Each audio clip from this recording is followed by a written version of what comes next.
বিগত ১৬ বছরে আন্দোলন সংগ্রামে রাজপথে শুধু পুরুষরা ছিল এমনটাই নয়, ছিল অনেক অগ্নিকন্যারা।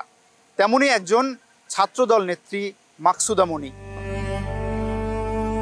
যে মাকসুদা মনি ডান চোখে ঝাপসা দেখেন, রক্তবর্ণ হয়ে মাঝে মধ্যেই তার সেই চোখ দিয়ে পানি পড়ে। মনি জানান, দল ঘোষিত শান্তিপূর্ণ আন্দোলনে অংশ নিয়ে পুলিশের গুলিতে ডান চোখে স্প্রিন্টার লাগে তার।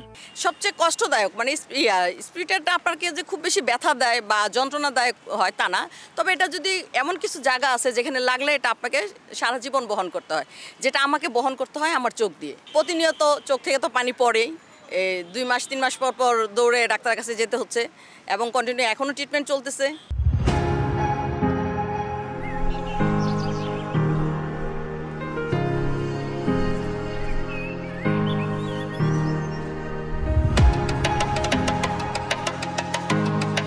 মাকসুদা মনির শরীরের বিভিন্ন স্থানে স্প্রিন্টারের আঘাত যেন দীর্ঘ ১৬ বছরের আন্দোলনের স্মৃতি। এটা ছিল মাতেলা স্পটটা। হঠাৎ করে পুলিশ এতটাই বেপরোয়া হয়ে গেল যে মানে সে কোনো কথা নাই, মানে গুলি করতে করতে করতে চলে আসলো। একটা সময় আমার এই চোখে একটা স্প্রিটার গিয়ে লাগলো, শরীরে অনেকগুলো স্প্রিটার লাগলো, পায়ে হাতে শরীরে মোটামুটি অনেকগুলো স্প্রিটার। এবং এখনও সেদিনকে আমি বের করতে হাসপাতালে গিয়ে প্রায় 10-12টা বের করা হয়েছিল এবং অনেকগুলো স্প্রিটার আমার শরীরে আছে।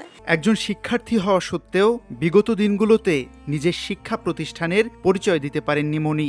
ছাত্রলীগ, যুবলীগ এবং পুলিশের হাত থেকে বাঁচতে নিজ ক্যাম্পাসে যেতে হয়েছে বোরখা পরিধান করে। আসলে এটা একটা দুর্বিষহ একটা সময় আমার জীবনের। অসংখ্যবার রাজনৈতিক প্রোগ্রাম করতে গিয়ে বা ক্যাম্পাসে ছাত্রলীগের হামলার শিকার হয়েছি। আমি আমার শিক্ষাবর্ষটা আমি বোরকা পরে ক্যাম্পাসে যেতাম, শুধুমাত্র পরীক্ষা দেওয়ার জন্য যেতাম এবং আতঙ্কে থাকতাম যে আমাকে চিনি ফেলে কিনা। এই একটা যে ভয় ছিল এবং আমি অনেকটা ক্ষেত্রে কেউ যে জিজ্ঞেস করতো তুমি কোথায় পড়ো, আমি এটা বলতাম না। অসংখ্যবার ছাত্রলীগ, যুবলীগের হামলার শিকার হওয়া মাকসুদা মনি ফ্যাসিবাদ বিরোধী আন্দোলনে রাস্তায় নামার আগে নিজের ব্যাগ গুছিয়ে রাখতেন।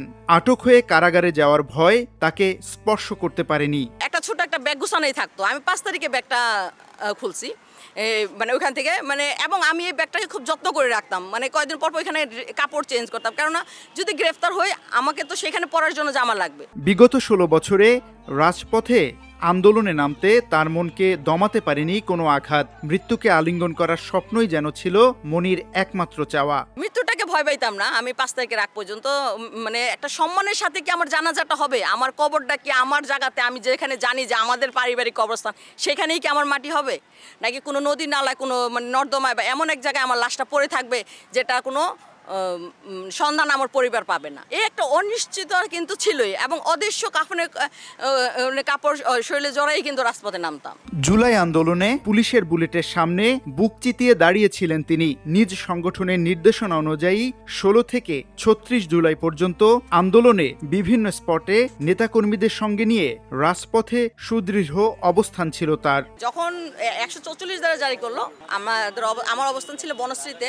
সেখান থেকে নাইটিঙ্গেল মোড়ে ছিলাম, শান্তিনগর ছিলাম, তারপরে মৌচাক ছিলাম, তারপরে হলো মালিবাগের এখানটায় ছিলাম, রামপুরা ছিলাম, বনশ্রী ছিলাম। শহীদ রাষ্ট্রপতি জিয়াউর রহমানের আদর্শকে বুকে ধারণ করে রাজনীতিতে পথ চলা মাকসুদা মনির চাওয়া শহীদ রাষ্ট্রপতি জিয়াউর রহমানের 19 দফা বাস্তবায়নে কাজ করে যাওয়া। 19 দফা ছিল জিয়াউর রহমানের, সেটাকে বাস্তবায়ন করার জন্য আমি আমার সর্বোচ্চটা দিয়ে আমার শেষ নিঃশ্বাস পর্যন্ত চেষ্টা করে যাব। শামীম চৌধুরী, ভিওডি বাংলা, ঢাকা।